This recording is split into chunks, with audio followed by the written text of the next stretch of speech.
Organizacija Freedom House je v poročilu zajela 199 držav in ozemelj sveta. Slovenija je ocenila kot medijsko svobodno državo in ji prisodila, kot rečeno, 33. mesto. Novinarji brez meja pa 37. mesto. Obe organizacije pač razvrščata te države po lestvici od 0 do 100, ker je pač Slovenija v prvi četrtini držav. Predlagam, da pogledamo en video, ki ni sicer iz letošnjega leta, ampak iz lanskega, najprej o tej medijski svobodi.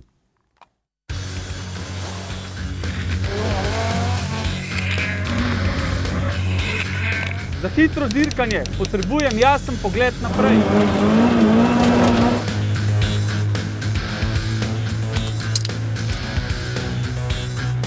Ljudje, ki merijo visoko, želijo čist pogled na svet.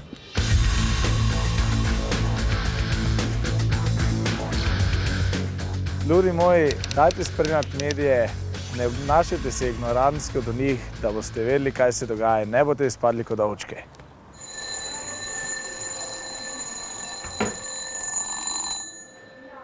Upam, da vas je to zbudil.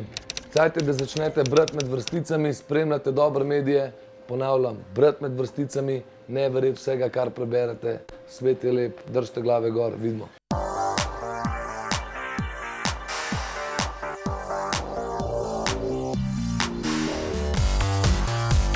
Kakovostni mediji, bister pogled na svet, 3. maj, Svetovni dan svobode medijev. Ponovno pozdravljen, Ivan. V bistvu ta spot je, bi rekel, bolj reklamni za kakovostne medije. Imaš občutek, da so mediji v bistvu, bi rekel, kakovostni v Sloveniji, oziroma kako gledaš na medijsko svobodo v Sloveniji? Zdaj, Slovenija je dosti dobro ocenjena po tej lestvici, pravzaprav spada od teh 200 držav na 33. in pa 37. mesto. To je dosti solidno, ampak po mojem seveda ni problem v svobodi medijev, ampak v kakovosti slovenskih medijev. Torej, vsekakor ni problem svoboda medijev, problem je kakovost medijev. In te se tudi s tem strinjam, da v Sloveniji so mediji svobodni, kajti večinoma lahko pišejo, kaj želijo. Kakšnih velikih težav ne opažam, da bi imeli, mogoče kdaj koga ne obravnavajo, katerega bi lahko obravnavali, koga obravnavajo preveč kritično, pa mogoče tudi za prirejanje podatkov, kar se tudi včasih zgodi. In zaradi tega pravim, da pač mora tukaj narediti veliko tudi novinarska stroka, ki mora poskrbeti za, bom rekel, kvalitetne novinarje. Ne sme dajati mladim novinarjem delati neke prispevke, za katere niso usposobljeni in katere tudi potem pripravljajo po to, kar jaz imam izkušnje, po navodilih, bom nekih nadrejenih. Tako da jaz imam zelo dobro mišljenje o novinarjih, torej o večini novinarjih, o nekaterih pa imam seveda svoje mišljenje, s katerimi imam pač osebne izkušnje. Ja, Ivan, verjetno, zdaj glede na tvoje izkušnje, koliko jih poznam, ni problem, bi rekel, s to svobodo, oziroma, ampak je problem s tistimi, ki plačujejo medije preko oglasov in nadziranje v bistvu medijev preko oglasnega prostora in seveda, bi rekel, usmerjanje medijev preko, to verjetno ti najboljše veš. Torej, ne bom rekel, da to veliko vem, pa najboljše vem. Torej, prav gotovo neke informacije in neke govorice krožijo, da najprej nekomu zakuhaš problem, potem ga pa priješ reševati, pa mu še obljubiš oglas in tako naprej in se preko tega tudi potem financiraš. To se žal dogaja in tukaj bi morali tudi sami mediji in sami lastniki medijev to ustaviti. Ampak normalno, če bodo poročali realno in resnično, potem teh težav ne bo. Res je pa, da ljudje si ne želijo tako brati, bom rekel, lepih novic kot slabe novice. In slabe novice so tiste, ki pač dvigajo naklado.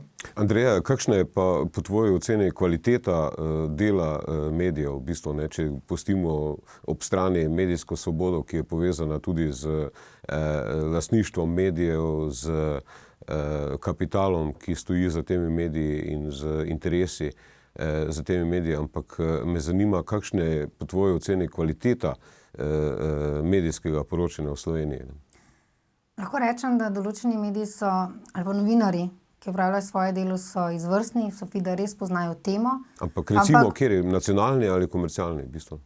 Tukaj ni toliko razlike med nacionalni in komercialni, če so mediji dovolj veliki, da imajo možnost, da imajo svoj gospodarski oddelek, svoj politični oddelek in tako naprej, so mediji veliko bolj specializirani. Tisto, kjer vidim problem, je določeni novinari, ki nimajo dovolj izkušenj. Ne gre vedno samo za mlade. Lahko je en starejši, ki se bo odločil, da bo zdaj novinar in ne pozna dovolj ozadja. Jaz se velikokrat srečujem, ko mi nekdo reče, zdaj bom pa poročal o pravnikih, potem pa tam sreča določen sloj ljudi in vedno navaja svoje in potem imamo primer gospoda Bučinela, ki se ima za neodvisnega strokovnjaka, ki je plačan iz veliko različnih drugih hiš, ampak niti en novinar tega ne sliši in pravijo, vse to ni nič kaj takega, če je plačan neodvisnih. Ampak hočem ti reči, če ne poznajo in ne vejo dovolj, pa nekaj slišijo, je sicer zanimivo, ker se bo to bralo in bo dvigalo gledanost, ne grejo pa vseh stvari pregledati. In to je ta problem. Novinari grejo, samo če da lahko dokončam, novinari grejo poročati, ampak eni se ne poglobijo, pa ne kar nočejo.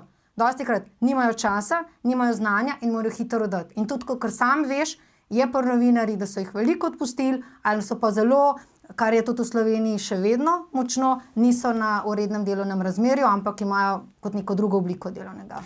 Ja, zdaj jaz bi seveda glede na lastne izkušnje, ki jih imam, pa glede na to, da malo poznam ozadje, v bistvu jaz sem bolj kritičen, mislim, jaz ne bi tako visokih ocen dal, kot jih je dal Freedom House slovenskim medijem, ker se mi zdi, da so mediji dost krivi za stanje, ki je v teh 25 letih v državi, zaradi tega, ker pač v bistvu pravzaprav, če pogledamo danes, ni neke, bi rekel, odprte tribune, ne dajo možnosti izmenjave mnenj, ampak se poenostavlja in precej banalizira v bistvu stvari in se gre predvsem za gledanostjo. V bistvu, ne. Ampak, Vlado, to je samo problem zaradi tega, ker imamo tudi tiste skrajne medije, skrajno desne, skrajno leve, ki... Ne, mislim, to ni problem. Ideološki problem. Za mene pa to velik problem. Ideološke usmeritve medijev niso problematične. Problematična je kvaliteta poročanja, po mojem. V bistvu, če gledamo... Pa se vemo, zakaj je to, Vlado. Vse v bistvu poznaš razmere. Primanjkuje sredstev, ukinjajo se določene edicije oziroma določene oddaje, jemljajo se cenejši kadri in tako naprej. Si sami vemo, kakšne so razmere in kaj se pol s tem zgodi. Dobro, zdaj škoda je sicer, da nimam nocoj Tina Mamića jutri. On je v bistvu kot strokovnjak in kot predsednik Združenja novinarjev je dejal, da so mediji okno, skozi katerega ljudje opazujemo družbo in svet. V slovenskem primeru je to okno podobno ozkemu vitraju, skozi katerega vidimo svet v nepravilnih barvah, vse v rdeče-oranžnih odtenkih, ki so letos še bolj intenzivni kot leta 1989. Dominantni mediji nam kažejo zlagano in popačeno podobo resničnosti. Dokler mediji ne bodo pluralni, se v politiki, gospodarstvu in sodstvu ne bo nič spremenilo. Svoje izjave pravi Tino Mamić, sicer naš stalni komentator. Kaj pravite na njegov? Vlado, a mi lahko to prevedeš, kaj to pomeni rdeče-oranžno? Čisto enostavno me zanima, ker si prej rekel, ko sem jaz rekel levi pa desni, si rekel, da to ni res. Ampak zdaj tukaj beremo rdeče-oranžno. Kaj je rdeče, kaj je oranžno? Očitno Tino vidi problem dominantnosti, predvsem medijev z, bi rekel, levo ali pa levo-sredinsko orientacijo. Ampak lastniki medijev se menjajo. Imamo tudi medije, ki se je lastnik spremenil, pa še zmer pišejo na isti način. Zato jaz pravim, če hočeš imeti neko pravo resnico, moraš kupiti, ne vem, 3-4, bom rekel, različne medije ali pa različne revije ali pa različne časopise, da boš prišel do neke resnice, ali pa še najbolj enostavno, da ne kupiš nobenega, pa se sploh s tem ne ukvarjaš, kajti včasih so enoumja in če neki predsednik tudi pove, da vidi vse rdečo in oranžno, potem bi zdaj moral vprašati nekega drugega predsednika, on vidi mogoče kakšno drugo barvo. In to je tisto, kar mene moti. Ti hočeš reči, da imajo vsake oči svojega malega? Ja, in mene moti to skozi to deljenje, vračanje v leto 89. Mi smo danes v letu 2017, imamo medije in novinarji naj poročajo čim bolj neutralno in ljudje bodo pač izbrali in gledali ali pa brali tistega, ki je neutralen. Nimamo nič od tega, da se Slovenija nehno deli in tisto, kar mene, bom rekel, res žalosti, vedno bolj se delimo, vedno bolj gremo iz skrajnosti v skrajnost in nimamo neke normalnosti in tudi kako bomo pol lahko vladali in Enostavno, poglej, ne strinjam se s tem. Ivan, v Ameriki recimo imaš zelo, v bistvu bi rekel, konzervativne medije, Fox ali pa ne vem, desne, leve medije, ne, in ni dobenega problema, v bistvu ne, demokracija funkcionira. Problem je sigurno. Zaradi tega, ker desni mediji pišejo slabo o levih, levi pa pišejo o desnih. In potem eni in drugi imajo težave, uničujejo se družine, uničujejo se življenja. Enostavno, ampak v Ameriki imajo še neki vlado. 1 milijon, 2 je odškodnina za napisano laž. To je res. Pri nas je pa 1000-2000 evrov. Dobro, ja, sej, to je resen problem. Ne? V bistvu, pri nas je nekako določeni mediji svojo v bistvu, bi rekel, ne vem, poslanstvo vidijo v tem, kot je nekdo napisal, v licenci za ubijanje. Ne? V bistvu, mediji se uporabljajo za medijske umore. Mi imamo v Sloveniji medij, ki je pripravljen narediti posnetek, prirediti neki zgodbi, da nekoga očrni. In se ne zgodi nič. Mogoče, Andreja, kako pa ti ocenjuješ, recimo Slovenija je, če pogledamo sosednje države, ne, Avstrija je precej boljše uvrščena. Avstrija je bila na 11. Italija 25.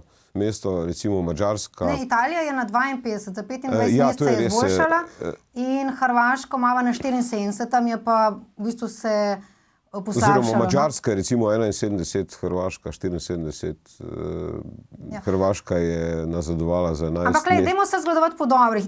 Avstrija je na 11. mesto, mi smo napredovali za 3 mesta. To pomeni, da neke spremembe so tudi v zadnjih letih, celo so se začele izpostavljati pozitivne zgodbe, primeri dobrih praks. To se pravi, na enih področjih so videli novinari, kar še nekaj je, zakaj novinari tudi izpostavljajo tako negativno. Ne samo zato, ker se to bere in piše.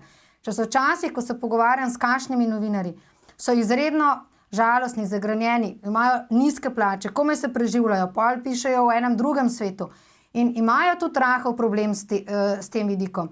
In pri nas je... Kaj misliš, da imajo v bistvu, da so njihov položaj, kjer pač je vse manj redno zaposlenih novinarjev, vse pa bolj tudi dobivajo nove pogodbe in jim spremenijo pogoje iz take plače na nižjo, take it or leave it. Se pravi, dostikrat nimajo izbire, sploh če so v enem manjšem okolju ali pa vejo, da so že toliko starejši, da bodo težko dobili službo. Pač razmere v gospodarstvu so toliko spremenile, da se to pozna tudi na novinarskem področju in to se odraža v tem, kako se novinarji jim počutijo, kako pišejo in tako naprej. In tle se čuti, da je vse rahlo negativno. Recimo primer, če bomo zdaj začeli nekaj graditi in se bo cvetelo, bo vse vprašanje, kje so dobili denar, tretje, milijon negativnih vprašanj. V Dubaju, hvala Bogu, ko gradijo, se vse nekaj razvijajo, pridejo za to novi turisti. Pa imamo včasih čist negativno kontrologiko. Vse je kontra in tudi oni čutijo, oni so vsak dan s tem, pa se srečujejo z ljudmi, ki nimajo dovolj denarja, da nekaj plačajo in tako naprej. Se pravi, če si vsak dan v teh zgodbah začnejo prevladovati, itak pa ljudje raje to gledajo. In problem je še vedno Lado kader. To se pravi, nimajo dovolj kadra, preveč morajo na hitro narediti, nimajo časa.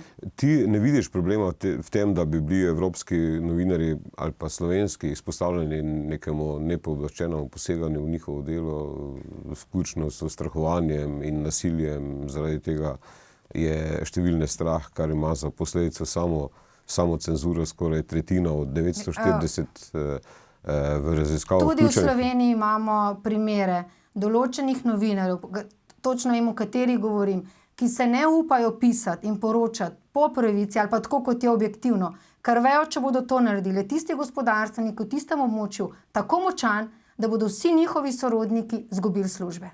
Kako pa gledaš na recimo te dogodke v Turčiji, kjer so pač celotni mediji bili ukinjeni, ne samo, da so v bistvu novinarji izgubljali službo, ampak so se ukinjali celotni mediji, novinarji so tarče fizičnih napadov, recimo v Turčiji ali Južnem Kavkazu, kot tudi v nekaterih drugih državah. Ja, v bistvu imamo tle žalostne zgodbe in kakor vemo je, mislim, da je celo 29 novinarjev priprtih ali v zaporu, tako da jih enačijo, to je največ letos bili kritike, ravno iz teh novinarjev brez meja je največ padlo kritike na neodvisno poročanje oziroma neodvisnost v Turčiji, pa Severna Koreja, mislim.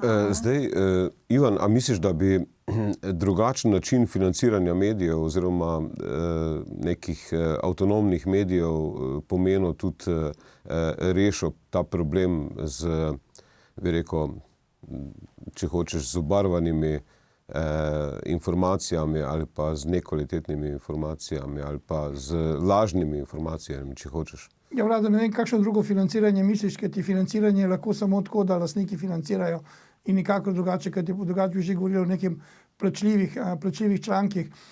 Ne, jaz mislim, da je bistvo v tem, da so to novinarji kot osebnosti, kot ljudje, ki o tem poročajo, da se zavedajo, da morajo poročati resnico, da se zavedajo tega, da ne bodo sprejeli nekega naročila, da bodo nekoga uničili, če jim to kdo naroči. Enostavno, jaz poznam veliko novinarjev, ki tako delajo in so super novinarji in so v redu novinarji. Ne pristanem pa na to, da pa si nekdo nekoga privošči. Samo če danes pogledamo neke posnetke novinarskih oddaj, ki so bile pred leti, ko vemo, kaj se je danes zgodilo, izpade prav smešno. In že takrat smo recimo opozarjali, da to ni res. Zato pravim, noben neki nevtralni denar, ker ti nevtralnega denarja ne more biti, ker ti zmer bo nekdo lastnik medija. Tukaj mora biti samo tisto, vsak mora pri sebi razčistiti, da bo pač poročal tako, kot je res, in vsak mora tudi paziti, ker ti slej ali prej se ti to vrne negativno. Tudi zamenjaš medije, greš iz enega medija v drugega, lahko tudi greš iz levega v desnega in tako naprej. Ne vem, kako se lahko potem tako naenkrat spremeniš. Tudi imamo primere, ker ko so določeni novinarji, ki so bili, bom rekel, tisti na meji, pa tisti, ki so pisali neresnice, zapustili določeni medij, je ta medij postal normalen medij. In to je tisto, kar pomeni, da je dostikrat tudi odvisno od posameznih novinarjev. Imaš kak konkreten primer, ja, v mislih mogoče? Ne. Izvoli. Jih poznaš. Izvoli. Mislim, da je tle zelo v redu rekel, da celostno gledano bi bilo vsem fajn, da gledamo iz tega vidika, da novinarji se trudijo, čeprav vem, da se veliko, predvsem kakšni gospodarstveniki z mano, ne strinjam se, da dokončam, da se trudijo, da poročajo korektno, ampak da pa so zaradi tega, ker jih mogoče manjši odstotek, ki se zgodi, ne smeva vrč na celotno populacijo. Zdaj so bo vsi slabi, no. Ne, jaz sem hotel mogoče malo v drugo smer zapeljati debato, ne, v bistvu ta prostor, ki bi se moral odviti preko medijev, prostor debate o nekih družbenih aktualnih problemov z različnih vidikov, tega prostora praktično ni, nekih izmenjave mnenj med različnimi skupinami, ampak to je tukaj je že en drug problem. Preprosto, medij ni več edini kanal, ki ga ljudje gledajo. Gledajo ga veliko manj, informacije poslušamo veliko manj preko tega kanala. In tukaj je postal problem. Novinarji imajo manjši kos polača za pošiljanje in posredovanje informacij, kreiranja zgodb, in so še drugi kanali. In zdaj so v tej manjši možnosti, ki imajo, borijo in hkrati potrebujejo več doseč. In mislim, da je tukaj tudi nastal problem. Dobro, jaz predlagam, da na tej točki zaključimo, pogledamo oglase in seveda po oglasih tema tožilstvo zahteva, da se Janezu Janše odvzame več nepremičnin.